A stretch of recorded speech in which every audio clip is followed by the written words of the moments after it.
bullying, not in YouTube. In YouTube, I experienced that a few weeks ago.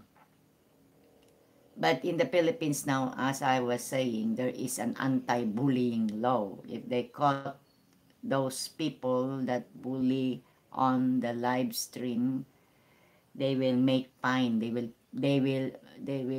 need to pay. Yeah, I encounter 3 times maybe here on YouTube.